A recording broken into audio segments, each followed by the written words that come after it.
I've wanted to make a video like this for a while to point out a few artists that I really enjoy that I think deserve some more attention. I of course follow a ton of artists, but here are 4 that I would specifically like to highlight in no particular order for their amazing 3D work. Number 1, Nikita Verperkov. Nikita is one of the very small amount of 3D artists that tries to take his work beyond the sum of its parts. You could describe his style as aesthetically clean, but deceptively complex. There always seems to be more going on under the surface.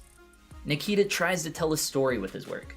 Whether it's a character or an inanimate object that he's anthropomorphized, his characters are always showing strong emotion that feels engaging to the viewer. Each one of his renders feels like a screenshot taken directly from a film. And it's easy to imagine the backstory of these characters because he gives you just enough context to let your imagination run wild. Now, I'd still recommend him if his skills ended there, but they don't. He's also a great sculptor and clearly has a strong foundation of 2D principles and how they translate to 3D for properly revolving a form. Whether it's a rabbit offering up its heart, Pinocchio sawing off his nose, or whatever this thing is, I think there's a lot we can learn from Nikita and his ability to tell stories. Number 2, Nikky Belen. This man is an absolute mad genius when it comes to hand-painted 3D artwork.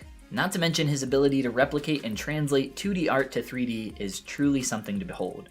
He takes accuracy to the extreme, creating characters and other works that look like a painting come to life. At first glance, you might assume that it is just a painting, but then you rotate it around and realize the genius of it all.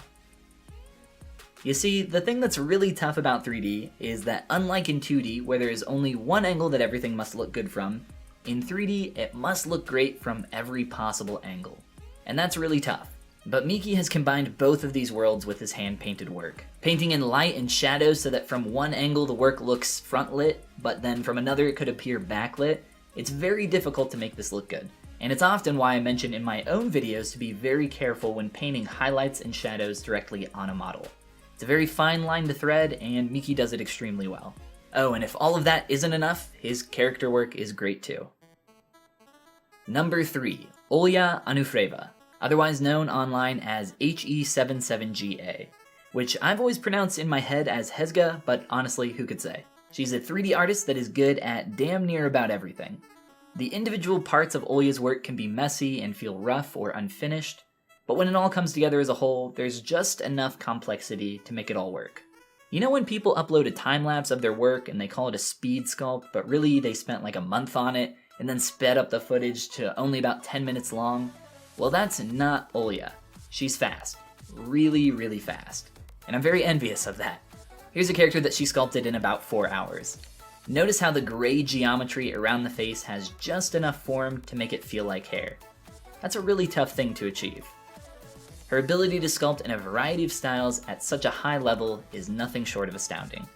From stylized to realism and everything in between, she's bound to have something that you're gonna like. Number 4, Brandeo. Caesar is one of those artists that figured out what he likes to create and does that one thing very, very well.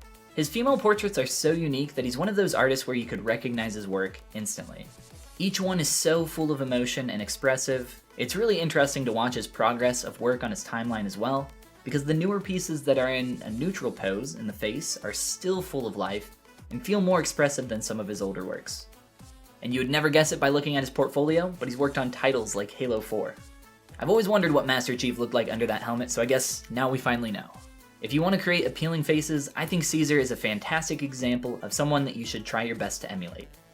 Now, of course, there are many other artists I would love to talk about in the future, but these are the 4 that I really wanted to talk about the most, as they do something with 3D that I think is extremely unique and inspirational. I would love to talk more about other artists in the future, so if you have some recommendations, please put them in the comments section below. You guys have a fantastic rest of your day, click that subscribe button if you haven't already, and I'll see you in the next video.